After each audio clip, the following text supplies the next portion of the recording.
سوال دریافت فرمایا ہے کہ بیرون ملک میں جو لوگ فوت ہو جاتے ہیں پاکستان لانے میں کچھ وقت لگتا ہے 10-15 دن، تو کیا جو حساب و کتاب ہوتا ہے وہ قبر سے شروع ہو جاتا ہے یا 10-15 دن کوئی حساب کتاب ہوگا یا نہیں؟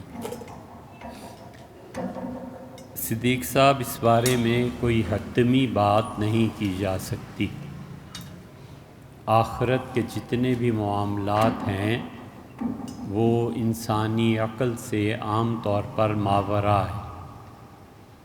کچھ بزرگ اس طرف گئے ہیں کہ وہ کہتے ہیں جوں ہی اس انسان کی روح نکلتی ہے اور جسم سے مفارقت اختیار کرتی ہے، فوری طور پہ اس کے سوال جواب شروع ہو جاتے ہیں۔ حدیث میں یہ بھی آیا ہے کہ رسول اللہ صلی اللہ علیہ وسلم نے فرمایا، جو لوگ غسل دیتے ہیں میت ان کو پہچانتی ہے، جانتی ہے کہ فلاں آدمی میرے جسم کو چھو رہا ہے۔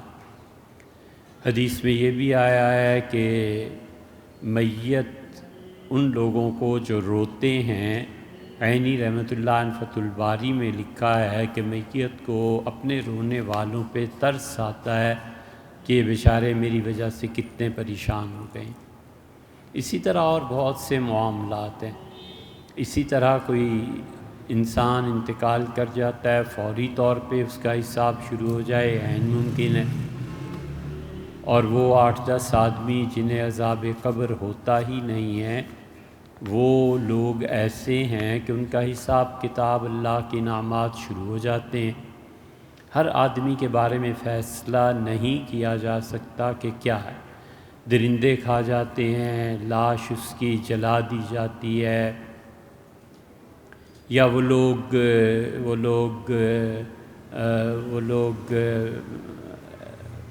مسنگ پرسنز ہو جاتے ہیں، کچھ پتہ نہیں کس کے ساتھ کیا ہوا، اور لوگوں نے اسے جلا دیا میت کو اپنے سیاسی مقاصد کے لیے، یا اسے دفن کر دیا یا کیا کیا۔ سب کے احوال اللہ ہی بہتر جانتا ہے۔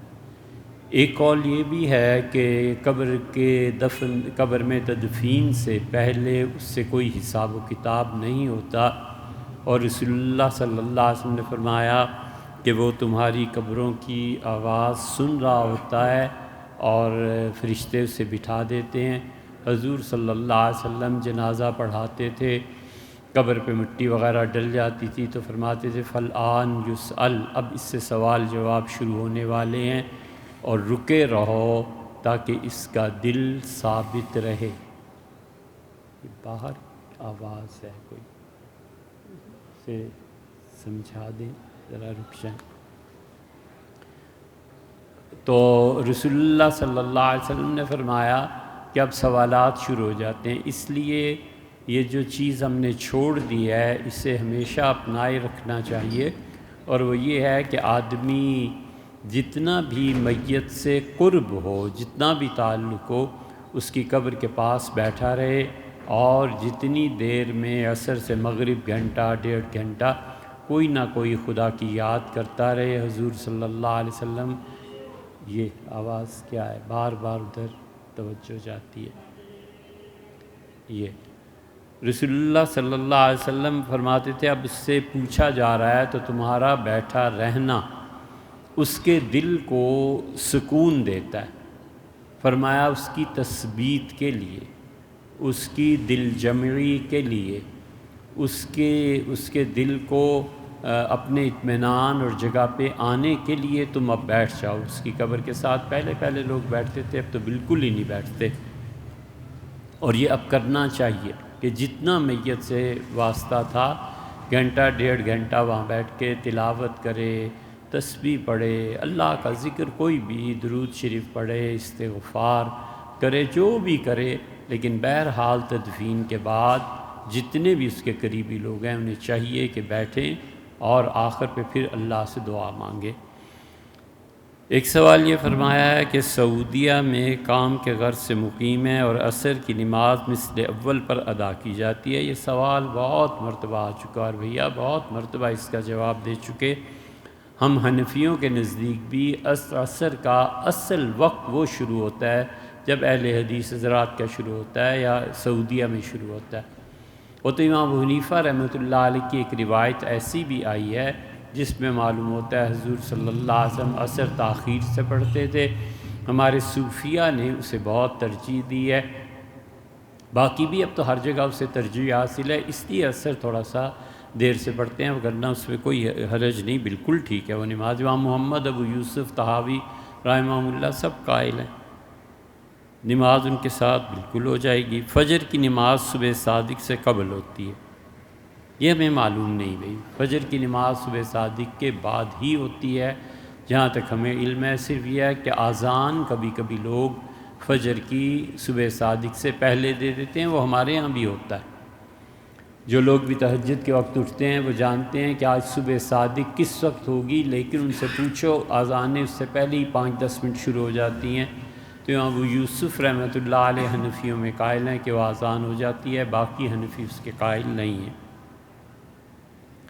ایک سوال یہ تحریر فرمایا ہے کہ سعودیہ میں رمضان میں قرآن کریم فون میں دیکھ کر تراویح پڑھائی جاتی ہے، اگر یہ کسی طرح سے جائز ہے تو کیا میں ایسے ملک میں رمضان گزاروں جہاں مساجد ہوں، تو کیا میں خود قرآن دیکھ کر تراویح ادا کر سکتا ہوں؟ میں رمضان میں امریکہ میں ہوتا ہوں اور قریب مسجد نہیں ہے مسجد، تو بھی تراویح پڑھنی ہے نا، آپ آخری 10 سورتوں سے پڑھ لیجئے۔ یہ جتنے بھی قرآن کریم دیکھ کر پڑھتے ہیں تراویح کی نماز میں ہاتھ میں اٹھایا ہوا ہوتا ہے، اس میں ہمارے حنفی فقہا اس کی اجازت نہیں دیتے اور نہ وہ ایسی نماز کو نماز مانتے ہیں۔ تو آپ کو ضرورت کیا ہے اتنے تردد کی؟ اپنے گھر میں پڑھیے، 10 صورتیں دیکھ کے پڑھ لیجئے۔ قریب ترین جو مسجد ہے وہ آپ کہتے ہیں ہے نہیں، تو اب شریعت نے اس کا بھی زیادہ پابند آپ کو نہیں کیا کہ آپ ضروری مسجد جایا کریں، آپ وہاں پڑھ لیجئے۔ تو اس لیے ایک نفل کام کے لیے ان چیزوں کو کرنا درست نہیں ہے، سنت موقدہ کے لیے۔ ایک آپ نے تحریر فرمایا ہے کہ کام کی ذمہ داری کو ادا کرنے کے لیے مختلف ممالک کے سفر کرتے رہتے ہیں، ہر مرتبہ یہ سفر 2-3 ماہ پر محیط ہوتا ہے اور اس کی مدت میں متعین نہیں ہوتا۔ دیکھیے جب مدت کا تعین آپ خود نہیں کر سکتے، آپ کو پتہ نہیں کتنا رہنا ہے کتنا نہیں رہنا ہے، یہ کسی اور کے قبضے اور اختیار میں ہے، تو پھر آپ اس کے مطابق سفر کی نماز کرتے رہیں گے۔ صحابہ کرام رضی اللہ عنہم سمرقند کی فتح میں تشریف آوری ہوئی تھی ان کی، اور سمرقند کی فتح میں عبداللہ ابن عمر، حضرت انس رضی اللہ عنہ وغیرہ یہ سب شامل تھے۔ وہ کہتے ہیں کہ ہم یہاں پر رہے اور یہاں پر 6 مہینے سے زیادہ رہے، لیکن برف باری ہو گئی تھی، پتہ نہیں تھا آج چلنا ہے کل چلنا ہے، کیا کرنا ہے کیا نہیں کرنا، تو ہم قصر نماز ہی پڑھتے رہے۔ تو آپ کو جب تک یقین نہ ہو کہ مقیم اقامت ہے، اس وقت تک آپ سفر کی نماز پڑھیے، چاہے وہ مہینوں پہ مشتمل کیوں نہ ہو۔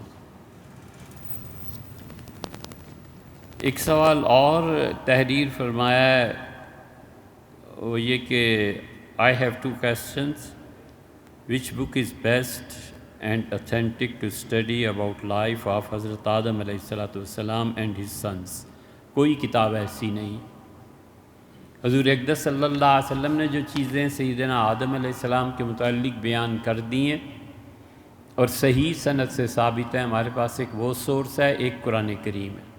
بائبل آپ دیکھ لیں، اس میں حضرت آدم علیہ السلام کی بہت سی چیزیں ہیں، اگر وہ ہماری شریعت سے نہیں ٹکراتی، اصولی طور پہ وہ الگ چیز ہے، تو آپ انہیں پڑھ لیں۔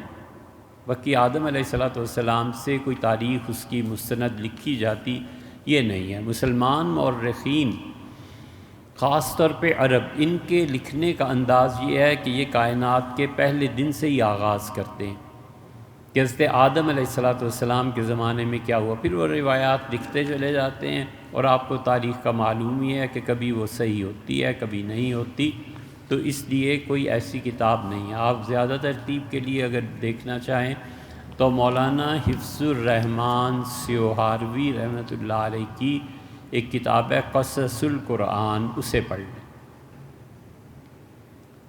مولانا حفظ الرحمان صاحب رحمۃ اللہ علیہ وہ دوست تھے گاندھی جی کے، اور وہ شاگرد تھے حضرت انور شاہ صاحب رحمۃ اللہ علیہ کے دارالعلوم دیوبند میں پڑھے تھے۔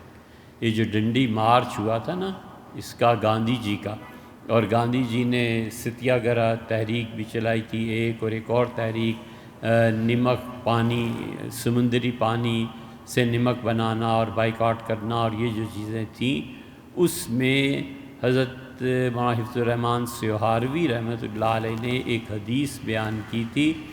گاندھی جی اپنا پورا سفر چھوڑ کے حضرت رحمۃ اللہ سے ملنے آئے تھے، پارلیمنٹ کے ممبر رہے سن 61-62 تک، اور جنازہ نکلا تو کرائے کا گھر تھا دلی میں۔ مولانا حفظ الرحمن سیوہاروی رحمۃ اللہ علیہ بہت ہی ایماندار۔ گاندھی جی نے اندرا کو ڈانٹ دیا تھا۔ اندرا گاندھی نے لکھا ہے کہ ہم گاندھی جی کے پاس جاتے تھے، میں اس وقت جوان لڑکی تھی، تو ہم سب لڑکے لڑکیاں پارٹی کانگریس کے جاتے تھے اور بتاتے تھے فلاں جگہ اتنے ہندو، فلاں جگہ اتنے ہندو، ان کو بچایا، ان کو بچایا۔ تو گاندھی جی ناراض ہوتے تھے، کہتے تھے کسی مسلمان کو بھی بچایا کہ نہیں بچایا؟ اپنے کارنامے بڑھ چڑھ کے لڑکوں اور لڑکیوں تو میرے سامنے بیان کرتے ہو، میں کسی پہ اعتبار نہیں کرتا، جو مولانا حفظ الرحمن کہیں بس وہ سچ بولتے۔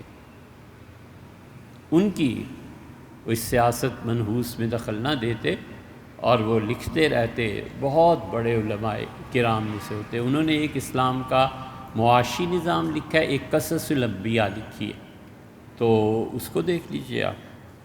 And the second question, who was wife of حضرت شیس علیہ الصلاۃ والسلام as there was only family to حضرت Adam at the time and how was generation then? کچھ پتہ نہیں۔ حضرت شیس علیہ الصلاۃ والسلام کے بھی کوئی حالات پتہ نہیں، سب چیزیں۔ سیدنا عیسیٰ علیہ الصلاۃ والسلام کے حالات پتہ نہیں ہیں، تو اور کسی کا کیا کہنا۔ اللہ کا صرف ایک نبی فل لائٹ میں آیا ہے، اور وہ حضور صلی اللہ علیہ وسلم ہے، بس۔ ان سے پہلے کے جتنے حالات ہیں، عیسیٰ علیہ الصلاۃ والسلام کا مذہب اس وقت دنیا میں تحریف کے ساتھ پوری دنیا میں ہے، ہم سے زیادہ ہے مسلمانوں سے۔ اس کے باوجود 2 صفحے پورے نہیں لکھے جا سکتے کہ حضرت عیسیٰ علیہ الصلاۃ والسلام ان کی سوانح کیا تھی۔ قرآن گواہی نہ دے تو کائنات میں اور کوئی ذریعہ نہیں ہے اس گواہی کا کہ حضرت مریم بغیر شوہر کے ان کے یہاں اولاد ہوئی۔ مسلمان گواہی دیتے، سر سید تو خیر اسے بھی نہیں مانتے، باقی مسلمان گواہی دیتے۔ اس لیے تاریخ کی پوری روشنی میں اللہ نے اسی ہستی کو بھیجا جس کا اللہ کو بھی معلوم تھا کہ اب قیامت تک اسی کا دین ہے اور کوئی دین نہیں۔ حضور صلی اللہ علیہ وسلم پوری روشنی میں آئے ہیں۔ نبوت کا جب ارشاد فرمایا اس کے بعد کی ان کی زندگی 23 سال کی، وہ فل لائٹ ہے۔ اس سے پہلے کے کچھ واقعات ہیں، اور یہ بھی ضروری نہیں ہے کہ سارے ہی واقعات درست ہوں۔ حضور صلی اللہ علیہ وسلم کی پیدائش کے متعلق بعض روایات ہیں جن کی کوئی اثر نہیں، وغیرہ وغیرہ۔ ایک سوال یہ ارشاد فرمایا، تحریر فرمایا ہے کہ نظام تعلیم کے بارے میں کہتے ہیں کہ ٹھیک نہیں ہے، تو پھر ہم عوام بچوں کو کون سے نظام تعلیم میں ڈالیں؟ کیا حل ہے؟ مدارس میں ڈالیں تو معاشی نظام میں پیچھے رہ جاتے ہیں۔ ڈاکٹر انجینئر بننا ہو تو انہیں ڈگریوں اور نظام تعلیم کے علاوہ کوئی چوائس نہیں۔ آپ کے پاس کوئی حل ہو تو بتائیے۔ کچھ بھی نہیں بھائی، یہ جو ظالمانہ نظام حکومت ہے نا، یہ رہے گا، اور جس نے اس ملک میں رہنا ہے اسی کے تابع رہنا ہے۔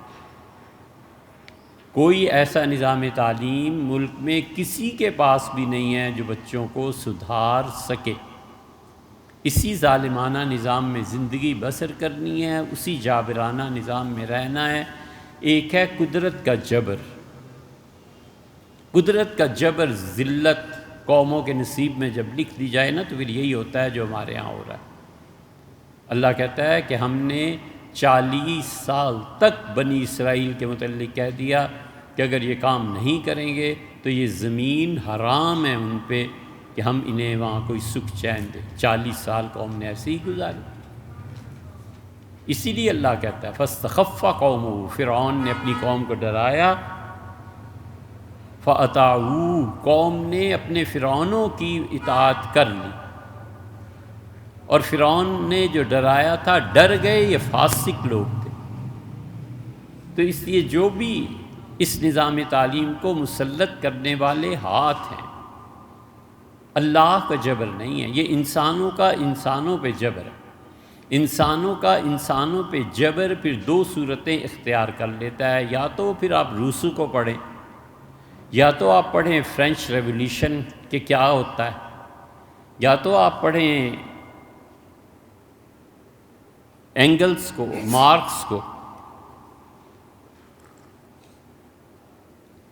انشاءاللہ کبھی نہ کبھی مرنے سے پہلے وہ سچائی ریکارڈ کروا کے مرنے کا ارادہ کہ قومیں کیسی ہوتی ہیں اور کیسے اس ظلم کو اکھاڑ پھینکتی ہیں۔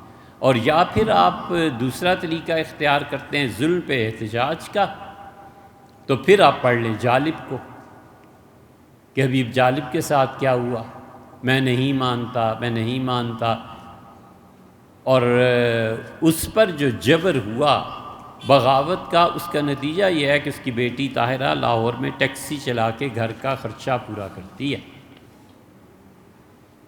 جب آپ کی بیٹیاں اس طرح رسوا کی جائیں، شورش کاشمیری سے پوچھ لیں، بولتا تھا نا اس کی بیٹیوں کے ساتھ کیا ہوا، شیخ رشید صاحب نے کیا کیا۔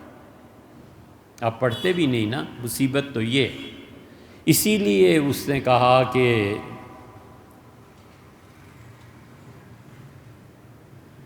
کیا کہا جالب نے، یہ جو 10 کروڑ عوام ہیں، جہل کا نچوڑ، یہ جہل کا نچوڑ ہے، یہ 10 کروڑ گدھے۔ وہ جالب کی نظم پڑھو تو پتہ چلے نا، بچھو چھوڑ دیتے تھے۔ سچ کیوں کہا ہے، اب بھی سچ پہ مار پڑتی ہے، بولو گے پکڑے جاؤ گے، بولو گے مسنگ پرسن میں چلے جاؤ گے، کوئی پوچھے گا ہی نہیں تم ہو کہاں، ماں مر جائے گی تڑپ تڑپ۔ اس لیے یہ جبر کا نظام ہے، یہ تعلیم جبری ہے کہ تم پڑھو اور یہ مانو کہ آزادی نہیں ملی، ہمیں آزادی نہیں ملی۔ کاش ساری زندگی میں اگر کوئی نیکی ہوئی ہے تو وہ اللہ لے لے، اور مجھے ایک دن کوئی ایسا دے دے جب میں آزادی سے سانس لے سکوں۔ ہم نے تو پیدائش سے لے کے آج 2022 تک میں نے کم سے کم کوئی سانس آزادی کا نہیں لیا۔ میں صبح اٹھتا ہوں، میرا ضمیر مجھے کہتا ہے تم غلام ہو، رات کو سوتا ہوں تو جوتے پڑتے ہیں ضمیر سے، کہتا ہے تم غلام ہو، تم غلاموں جیسی زندگی بسر کر رہے ہو۔ میں کہتا ہوں میں کہاں جاؤں، مر جاؤں، کیا کروں؟ یہ غلامی ہے جس میں ہم سب جی رہے ہیں، یہ جبر کا نظام ہے جسے ہم توڑنے کو تیار نہیں۔ اب آپ کو اندازہ ہو گیا کہ کہاں پہ نظام تعلیم کچھ بھی نہیں ہے یار۔ اذان کا جواب کس طرح دیں جب مؤذن اذان کہہ رہا ہو؟ اس میں کئی چیزیں ہیں بھائی، ہم بیان کر دیتے ہیں آج اور اس کے بعد نہیں کریں گے۔ حضور اقدس صلی اللہ علیہ وسلم نے فرمایا کہ جو اذان کا جواب دے ایسے جیسے کہ مؤذن نے کہا ہے، اور پھر اس کے بعد اس سے سعد رضی اللہ عنہ کی روایت آتی ہے، آپ نے فرمایا سعد جب تم اذان سنو تو وہ کہو جو مؤذن نے کہا، اور اس کے بعد فرمایا کہ شہادتین، دوسری چیز یہ کرنی ہے کہ اشہدو ان لا الہ الا اللہ وحدہ لا شریک لہ واشہدو ان محمدا عبدہ ورسولہ، یہ پڑھ۔ تیسری چیز فرمائی کہ میرے لیے دعا مانگنا کہ اللہ وسیلہ ایک نام ہے عہدے کا، ایک بہت بڑے رتبے کا، اللہ وہ مجھے دے، مقام محمود کی۔ اور چوتھے حضور صلی اللہ علیہ وسلم نے فرمایا کہ درود شریف پڑھنا۔ ترتیب اس کی یہ ہے کہ مغرب کی اذان جب ہو تو آدمی یہ پڑھے کہ اللہم ھذا اقبال لیلک، یہ صرف مغرب کی نماز میں، اللہ یہ رات کی آمد کا وقت ہے، وادبار نہارک، اور اللہ دن کے چھپ جانے کا، ختم ہو جانے کا، واصوات دعات کا، اور اللہ اس موقع پہ جب سورج ڈوب رہا ہو اور تاریکی چھا رہی ہو، اللہ آپ دعا کو قبول فرماتے ہیں، اقضِ عنی حاجتی، اللہ میری ضروریات پوری فرما دے۔ ام المومنین ام سلمہ کی روایت میں آتا ہے کہ اقضِ عنی الدین، اللہ میرے قرض کو ادا فرما دے۔ مغرب کے وقت جب اذان سنے، جب شروع، باقی نمازوں میں ایسا نہیں۔ پھر جب مؤذن کہے گا کہ اللہ اکبر تو اسے ہی کہنا ہے اللہ اکبر اللہ۔ پھر مؤذن دوسری مرتبہ کہے گا، پھر یہ کہے گا، پھر وہ کہے گا کہ اشہد ان لا الہ الا اللہ، یہ بھی اسی کو کہے گا اشہد ان لا الہ الا اللہ۔ پھر وہ مؤذن کہے گا کہ اشہد ان محمد الرسول اللہ، یہ بھی اسی کو پڑھے گا، ریپیٹ کرے گا۔ صحابہ رضی اللہ عنہ میں سیدنا علی رضی اللہ عنہ اور سیدنا ابو ہریرہ رضی اللہ عنہ جب شہادتین پڑھتے تھے، دونوں شہادتیں، تو اس کے بعد وہ ایک دعا چھوٹی سی پڑھتے تھے۔ حضرت ابو ہریرہ رضی اللہ، اب حی علی الصلاح وہ تو بعد میں آئے گا نا، اس سے پہلے جب پڑھ لے اشہد ان محمد رسول اللہ، تو اس کے بعد وہ حضرت ابو ہریرہ رضی اللہ عنہ کہتے تھے کہ ان کے متعلق آتا ہے مسند بزار میں۔ یہ تحقیق کرنی چاہیے نا، اب تو حدیث شریف کی کتابیں بہت چھپ کے آ گئیں۔ حضرت ابو ہریرہ رضی اللہ عنہ کہتے تھے کہ اشہد بہا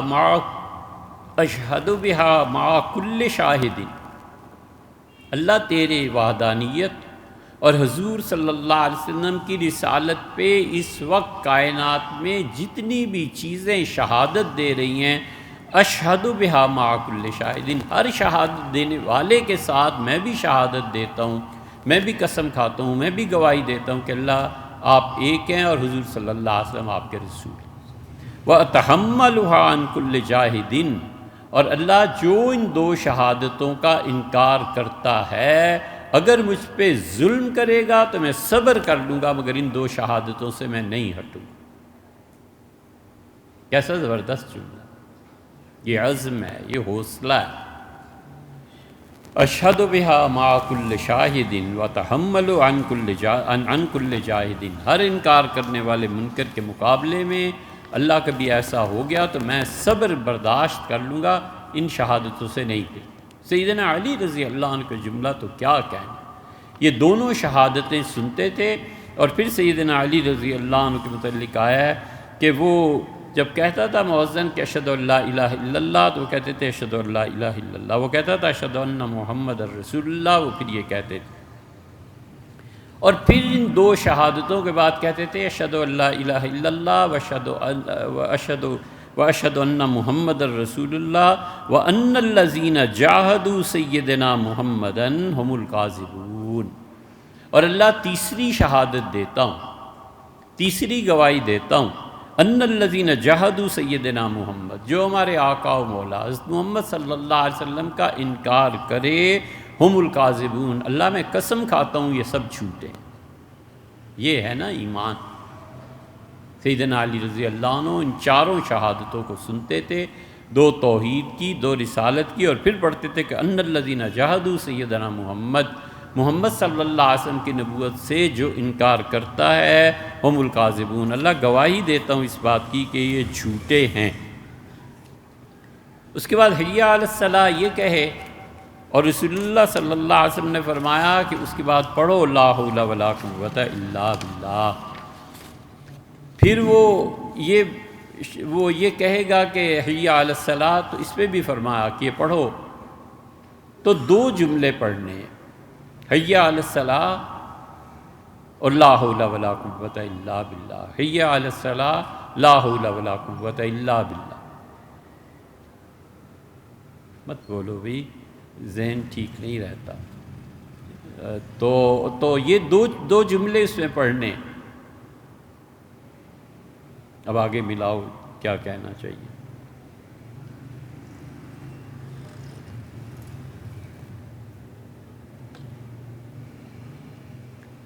اب وہ حی علی الفلاح کہے گا، دوسرا جملہ۔ حضور اقدس صلی اللہ علیہ وسلم نے یہاں دو چیزیں تلقین فرمائی ہیں کہ جب وہ کہے کہ حی علی الفلاح تو تم پڑھو، اور اس کے بعد لا حول ولا قوت الا باللہ، اور ایک مقام پہ فرمایا کہ یہ کہو ما شاء اللہ کان وما لم یشاء لم یکن، اور دوسری مرتبہ جب کہے کہ حی علی الفلاح، آؤ خیر کی طرف، فلاح اور نیکی کے اچھائی کے کاموں کی طرف، تو تم کہو کہ ماشاء کہ لا حول ولا قوت الا باللہ، اللہ نیکی کرنے کی طاقت اور گناہ سے بچنا یہ بس میں نہیں ہے، مگر تو ہی توفیق دے تو یہ نیکی کر۔ اور پھر اس کے ساتھ یہ بھی ملاؤ کہ ماشاء اللہ کانا، کائنات میں جو وہی ہوتا ہے جو اللہ چاہتا ہے، وما لم یشاء لم یکن، اور جو اللہ نہیں چاہتا نہیں ہوتا۔ پھر اس کے بعد اللہ اکبر لا الہ الا اللہ، اذان پوری ہو گئی۔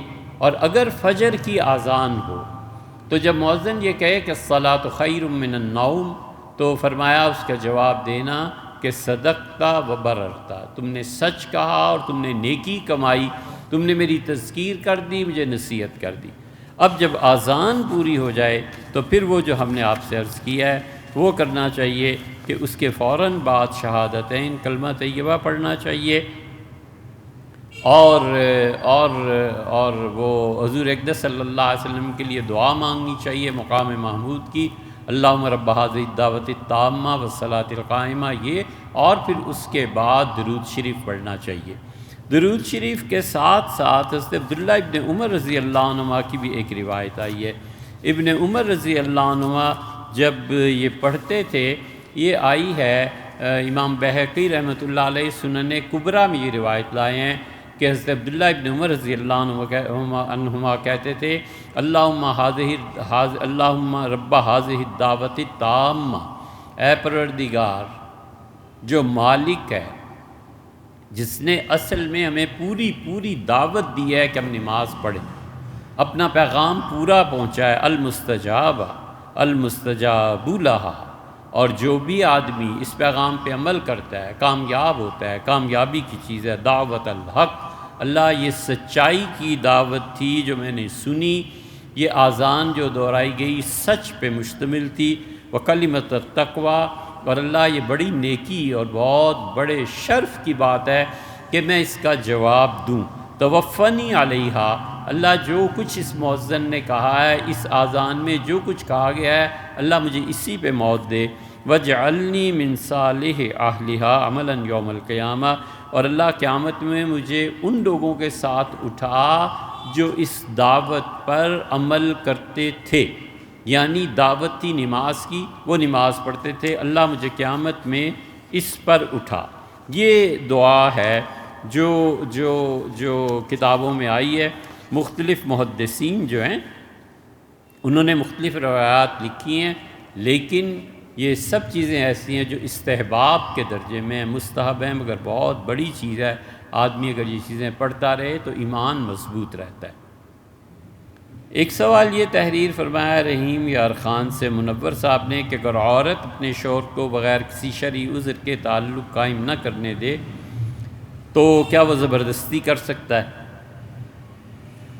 دیکھیں بھئی، ہمارے ائمہ نے اس کی کوئی تحدید نہیں کی۔ شامی میں جہاں تقسیم قسم کا باب ہے، شامی رحمۃ اللہ علیہ اس میں اس پہ بحث کی ہے۔ ہمارے ہاں نہر الفائق، یہ ابن نجیم رحمۃ اللہ علیہ کے بھائی تھے، انہوں نے بہت اچھا لکھا ہے۔ انہوں نے یہ لکھا ہے کہ یہ ہمارا مسئلہ ہی نہیں، ہمارے ائمہ نے ذکر ہی نہیں کیا، اس کا سب سے بہترین حل قاضی ہے۔ قاضی ان کو بلائے گا اور اس کے بعد ان کی جسمانی ساخت دیکھے گا اور وہ ان کا معائنہ کرے گا، عورت کا بھی عذر سنے گا، مرد کی بھی بات سنے گا، یہ عدالت فیصلہ کرے گی۔ اس کا فیصلہ ایسے نہیں کیا جا سکتا۔ البتہ مالکی جو ائمہ رحمہم اللہ، انہوں نے اس کو اپنی کتابوں میں لکھا ہے، اور انہوں نے کہا ہے کہ شوہر دن میں 4 مرتبہ اور رات میں بھی 4 مرتبہ اپنی بیوی کی قربت حاصل کرنا چاہے تو کوئی پابندی نہیں۔ لیکن یہ جتنی چیزیں آپ سے عرض کریں یہ اس زمانے کی بات تھی، اس زمانے میں لوگوں کی صحت بھی ایسی نہیں رہی۔ سیدنا انس ابن مالک رضی اللہ عنہ سے پوچھا گیا تھا تو انہوں نے کہا دن اور رات میں 10 مرتبہ۔ اور یہ ابن فرحون مالکی جو ہیں وہ اسی کو بڑھا کے کہتے ہیں کہ 12 مرتبہ بھی یہ عمل کیا جا سکتا ہے۔ ہمارے یہاں حموی نے الاشباح والنظائر بھی اس پہ بحث کی ہے، وہ کہتے ہیں کہ اگر آپس میں ذاتی مسئلہ تنازع ہو جائے یا قاضی کے ہاں جا کے بیوی قسم اللہ کی کھا کے یہ کہہ دے کہ میں معذور ہوں، نہیں کر سکتی، تو اس کو اجازت ہے بیوی کی مان لی جائے۔ لیکن اصل مسئلہ قاضی کا ہے، کیونکہ عورت اگر مکر کرے معاذ اللہ، جھوٹ بولے، تو اب اس کا کیا علاج ہے؟ پھر وہ اس کی صحت پہ ڈیپینڈ کرتا ہے، پھر وہ کس معاشرے میں پرورش پا رہی ہے اس پہ بھی ڈیپینڈ کرتا ہے، تو اس لیے قاضی ہی اس کا اصل علاج ہے۔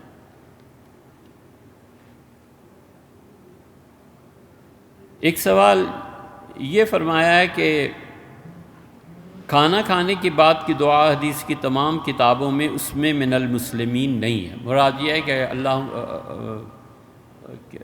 کھانے کے بعد جو دعا پڑھتے ہیں بھئی ہیں الحمدللہ الذی اطعمنی وسقانی وجعلنی مسلمی، یہی دعا ہے۔ ہم نے کب فرماتے ہیں کہ آپ بھی من المسلمین پڑھتے ہیں، آپ نے ہمیں کب دیکھا ہے بھیا؟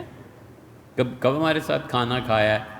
جب کھانے کے بعد فراغت میں ہم نے پڑھا، تو پڑھتے بھی ہوں گے تو آہستہ ہی پڑھتے ہوں گے نا، معلوم نہیں یہ کیسے ہو گیا۔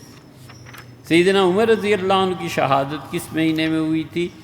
عجیب بات ہے، آپ نے سوال پوچھا ہے۔ کچھ دن پہلے ہمارے ایک دوست ہیں، بڑے صاحب علم اور صاحب تحقیق اور بہت سنجیدہ آدمی، اب تو عمر بھی بہت ہو گئی، جوادی صاحب چکوال کے رہنے والے ہیں، پہلے اہل سنہ میں سے تھے، پھر انہوں نے اپنا مسلک تبدیل کر لیا۔ انہوں نے پورا ایک رسالہ مجھے بھیجا ہے کہ سیدنا عمر رضی اللہ عنہ کی حقیقت میں وفات کی تاریخ یہ ہے، اور ہم نے اسے پڑھا بھی ہے، لیکن اس پہ جب تک تحقیق نہ کر لیں کہ انہوں نے جو دلائل دی ہیں ان میں کیا وزن ہے، ہمارے ہاں جو دلائل ہیں وہ کیا ہیں، ہم اس بارے میں فی الحال کچھ نہیں کہہ سکتے، دیکھیے کب تحقیق ہوتی۔ لیکن ہمارے ہاں بہت سے مورخین نے یکم محرم ہی لکھا ہے اور اسی پہ عمل ہوتا ہے۔ پھر ایک سوال لکھا ہے کہ میں بنگلہ دیش ڈھاکہ سے ہوں، الحمدللہ مدرسے سے فارغ ہوئے 7 سال گزر گئے، روحانیت کا انتہائی شوقین ہوں، 16-17 برس سے تصوف کی مختلف کتابیں مطالعے کی توفیق ملی۔ نہیں پڑھنی چاہیے تھی بھیا، کیوں پڑھی؟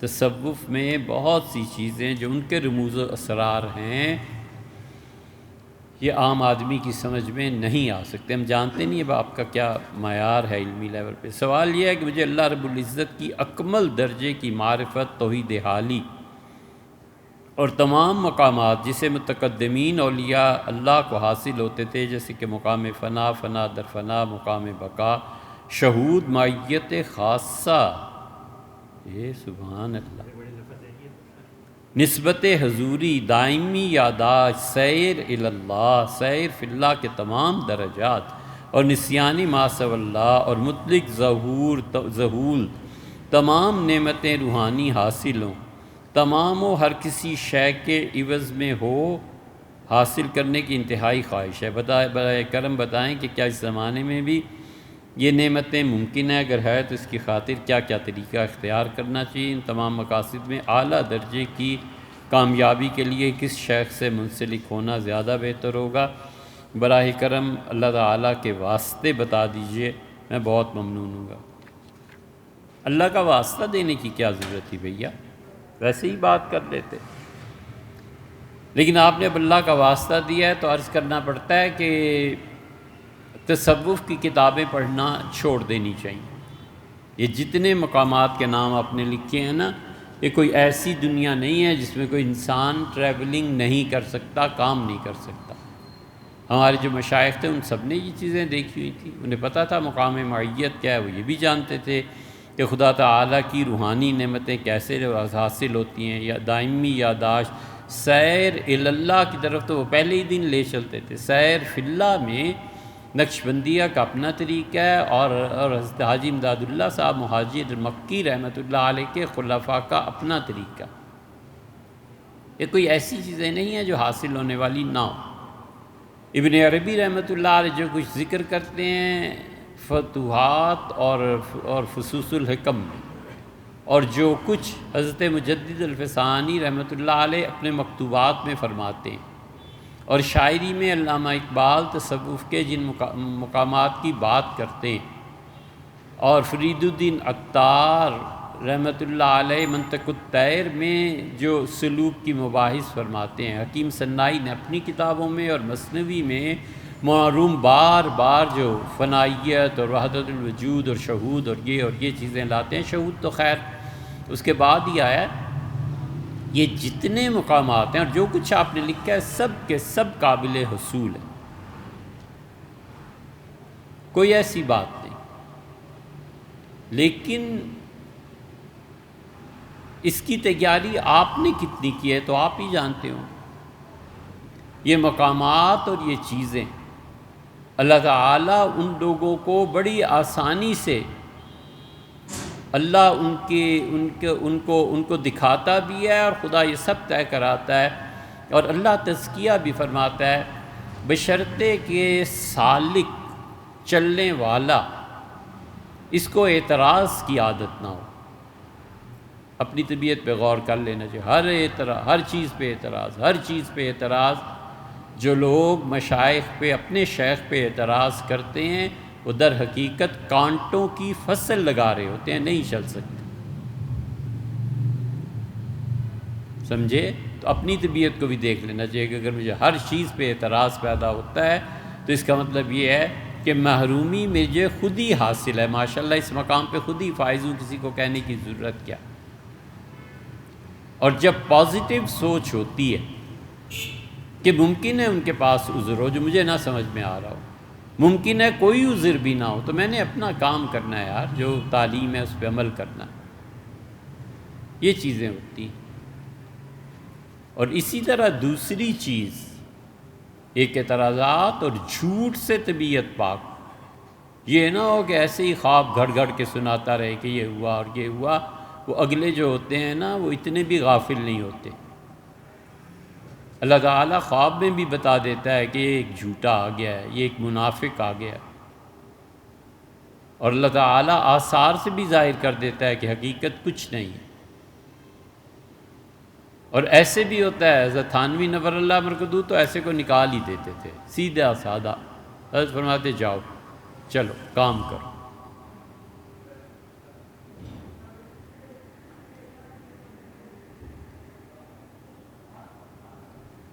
اس لیے جن لوگوں کی طبیعت میں اعتراض ہوتا ہے نا، یہ کہیں نہیں چل سکتے، دنیا میں نہیں چل سکتے، تو یہ تو بہت بڑی بات ہے۔ اور دوسرا جھوٹی کیفیات بیان کرنا۔ شیخ نہیں جانتا کہ یہ سب جھوٹ ہے، تمہیں یہاں یہ کہاں سے مقام حاصل ہو گیا اور تم کدھر چل پڑے؟ تو تھانوی نور اللہ مرکزو پہلے دن ہی صفائی کر دیتے تھے، چھٹی کر دیتے تھے۔ کئی مرتبہ حضرت رحمۃ اللہ علیہ نے اپنے ایک مرید ہی کے متعلق کتاب لکھی ہے، ایک رسالہ موذی مرید، تنگ کیا نا اس نے، ستایا زیادہ، تو حضرت رحمۃ اللہ نے اس کے خلاف ایک کتاب لکھی ہے موذی مرید، وہ ایذا اور تکلیف دینے آیا تھا۔ تو اس لیے جو لوگ یہ سمجھے بیٹھے ہوتے ہیں کہ ہم کچھ بھی کہیں نہیں کیا پتہ چلتا ہے، ایسے نہیں ہے یار۔ وہ انہوں نے 4 دن اخلاص سے اللہ کا نام لیا ہوتا ہے، 4 دن دوستی رکھی ہوتی ہے اللہ سے۔ اللہ اپنے دوستوں کو رسوا نہیں کرتا، ہمیں تو بس یہ معلوم۔ اب کون آپ کے شیخ ہوں اللہ جانے، آپ دیکھیے اپنے یہاں جن سے آپ کا دل لگ جائے۔ جی بریلوی مساجد میں آذان مسجد سے ہٹ کے ایک کمرے میں دی جاتی ہے اور اسے مسجد کا حصہ نہیں مانتے، اس کے برعکس دیگر مسالک کی مساجد میں ایسے نہیں ہوتا، کون سا عمل درست ہے؟ دیکھیں بھیا، اس سے بحث نہیں ہے بریلوی ہیں کہ کیا دیوبندی ہیں، مسجد میں آذان دینے کی اجازت شرعاً نہیں ہے۔ مسجد میں اس جمعے کی دوسری آذان کے علاوہ کوئی آذان نہیں دی جائے گی، کوئی اعلان نہیں کیا جائے گا۔ یہ جو ہمارے ہاں کلچر ہے نا کہ بھینس بھی اگر مر گئی ہے تو اس کو بھی آ کے مسجد میں اعلان کرانا ہے، اور ان چیزوں کا یہ منع ہے۔ شریعت نے بنیادی طور پر یہ سکھایا ہے کہ مسجد میں آواز بلند نہیں کرنی، حتیٰ کہ اذان بھی ہے اس کی بھی آواز بلند نہیں کرنی، باقی تو بہت دور کی بات ہے نا، دنیاوی باتیں کرنا مسجد میں وہ تو بہت دور کی بات ہے، مسجد میں سرے سے اذان ہی نہیں دینی۔ البحر الرائق میں بھی یہ مسئلہ انہوں نے تحریر فرمایا، قاضی خان میں بھی ہے کہ لا یؤذن فی المسجد، مسجد میں اذان نہیں دی جائے گی۔ پھر فتح القدیر میں ابن حمام رحمۃ اللہ علیہ فرماتے ہیں کہ الاقامۃ فی المسجد، مسجد میں اقامت کی جائے گی، ولا بد منہ، کیونکہ اس سے ہم بچ نہیں نہ سکتے۔ وَأَمَّا الْآذَان، تو جہاں تک اذان کا تعلق ہے، فعلی المئذنہ، تو وہ دی جائے گی اذان کی جگہ پر، علیحدہ کمرے میں، ممبر اس پہ مینارے میں۔ فَإِن لَّمْ تَكُن، اگر یہ سہولت حاصل نہ ہو، ففی فناء المسجد، مسجد کے آؤٹر جو ہے وہ جو سائڈز ہیں جو مسجد میں داخل نہیں ہیں وہاں کھڑے ہو کے اذان دی جائے گی۔ وقالو، اور فقہا نے یہ فرمایا ہے، وہ نقل کر رہے ہیں کہ لا یؤذن فی المسجد، مسجد میں اذان کی کوئی صورت نہیں ہے، اس لیے اذان کے لیے الگ کمرہ مقرر کرنا، چبوترا بنا دینا، کوئی چھوٹی سی جگہ بنا دینا، سپیکر لگانا یا نہ لگانا کہ جی یہاں اذان دے دیا کریں، یہ۔ پھر آپ نے فرمایا ہے کہ دل کی سختی ختم کرنے کے لیے، دل کی سختی حضور اقدس صلی اللہ علیہ وسلم سے ختم کرنے کا پوچھا گیا، بہت جگہ آیا۔ نبی کریم صلی اللہ علیہ وسلم نے فرمایا، یہ تو مسند احمد کی روایت ہے کہ ان رجلا شکا الی رسول اللہ صلی اللہ علیہ وسلم، ایک آدمی نے شکایت کی حضرت رسالت مآب صلی اللہ علیہ وسلم سے کہ میرا دل بہت سخت ہے، آپ کوئی چیز ارشاد فرمائیں۔ تو حضور اقدس صلی اللہ علیہ وسلم نے جو علاج بتایا تھا وہ کیجئے، اس سے بہتر علاج کون بتا سکتا ہے؟ آپ نے فرمایا ان اردت ان یلین قلبک، اگر تمہارا خیال یہ ہو کہ تمہارا دل نرم ہو جائے تو فطعم المسکین، غریب کو کھانا کھلاؤ، وامسح راس الیتیم، اور یتیم بچوں کے سر پہ ہاتھ پھیرا کرو، بس۔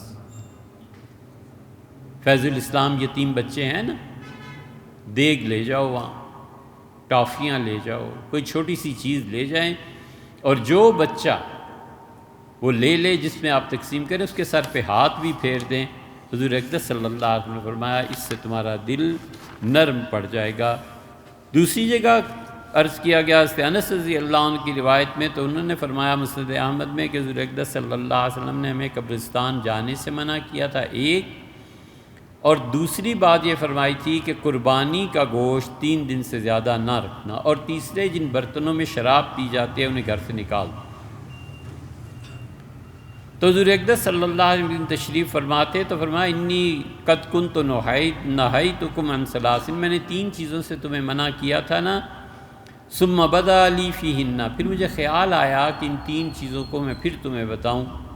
نہیتکم عن زیارت القبور، میں نے منع کیا تھا قبرستان نہ جایا کرو، تو دیکھو اب ثم بدا لی، پھر مجھے خیال آیا کہ اگر کوئی قبرستان جائے گا تو اس کا دل نرم پڑ جائے گا، تو کل قلب وتدمع العین، اس کی آنکھ آنسو بہائے گی اپنے عزیزوں کی یاد میں، اور یہ دل اس کا نرم پڑے گا، اس سے دو چیزیں ہو گئیں، دل کا نرم پڑنا اور آنسو بہانا، وتذکر الآخرہ، اور اسے آخرت اپنی قبر بھی یاد آئے گی۔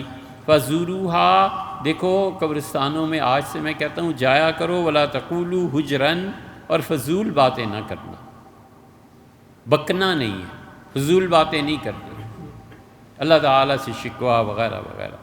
اور میں نے تمہیں منع کیا تھا قربانی کے گوشت 3 دن سے زیادہ نہیں رکھنے، ثم بدا لی، اب مجھے خیال آیا کہ تم لوگ قربانی کے گوشت سے اپنے مہمانوں کو کھلاتے بھی ہو، وَيُشْخَبِّئُونَ لِغَائِبِهِمْ، اور جو نہیں ہوتا اس کے لیے تحفہ بھی سنبھال کے رکھتے ہو اس گوشت کا، فَامْسِكُوا، گوشت کو محفوظ کر لو، مَا شِئْتُمْ، تمہارا کام ہے تم جانو، جیسے جی چاہے تم قربانی کے گوشت کو استعمال کر لو۔ یہ رسول اللہ صلی اللہ علیہ وسلم نے، اور آخری چیز جو ارشاد فرمائی ہے، فرمایا کہ دیکھو لا تکثر الکلام بغیر ذکر اللہ، اللہ کی یاد، شریعت کی باتیں، اس کے علاوہ اپنی زبان بند رکھا کرو، بس زیادہ نہ بولو۔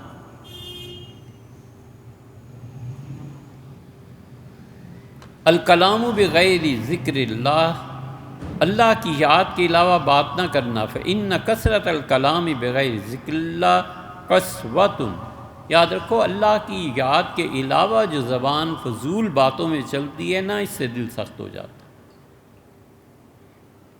وَإِنَّ أَبْعَدَ النَّاسِ مِنَ اللَّهِ الْقَلْبُ الْقَاسِي، اور اللہ سے سب سے زیادہ دور وہ دل ہے جو دل قاسی ہے، دل کی سختی، خام خواہ بولتے رہنا، یہ اس کو دور لے جائے گا اللہ سے۔ اور آخری سوال بھی مختصر سا ہے کہ قرآن کریم کی تلاوت کے دوران جہاں اللہ کے غضب کا ذکر ہے تو استغفار کرے، بالکل کرے جناب، اور جہاں سبحان اللہ و بحمدہ سبحان اللہ العظیم بالکل پڑھنا چاہیے، جہاں خدا کی نعمتوں کا ذکر ہو، شکر کے کلمات، جہاں آخرت کی آسائش کا تذکرہ ہو وہاں اپنے لیے اس کو طلب کرنا، جہاں دجال وغیرہ کا ذکر ہے اللہ کی پناہ مانگے، بالکل یہ سارے کام کرنے چاہیے، لیکن نماز میں نہیں۔ یا تو یہ جملے عربی میں یاد ہوں جو حضور صلی اللہ علیہ وسلم نے پڑھے ہیں تو انہیں نفل نماز میں پڑھ لے، یا پھر قرآن کریم کی تلاوت کر رہا ہے یا ترجمہ پڑھ رہا ہے اور سمجھ آ رہی ہے کہ یہ اللہ نے اپنی نعمتوں کا ذکر کیا ہے، ضرور دعا مانگے کہ اللہ مجھے عنایت فرمائے۔ پتہ چلے یہ عذاب کی آیتیں ہیں، آیات کے اختتام پہ اللہ سے دعا مانگے کہ اللہ مجھے اس سے بچا۔ منافقین کا ذکر ہے، وہاں رک کے دعا مانگے کہ اے پروردگار اس سے بچا، اور خاص طور پہ دعا مانگے کہ اللہ جبر سے نجات دے۔ اللہ نے حضور اقدس صلی اللہ علیہ وسلم فرمایا 7 آدمیوں پر خدا کی پھٹکار برسے، 7 آدمیوں پر خدا کی لعنت پڑے، اور آپ نے فرمایا لوگوں میں اللہ کا نبی ہوں، میں بھی کہتا ہوں اس شخص پہ لعنت پڑے، المتسلط بالجبروت، جو طاقت کے زور پہ لوگوں کو اپنا غلام بناتا۔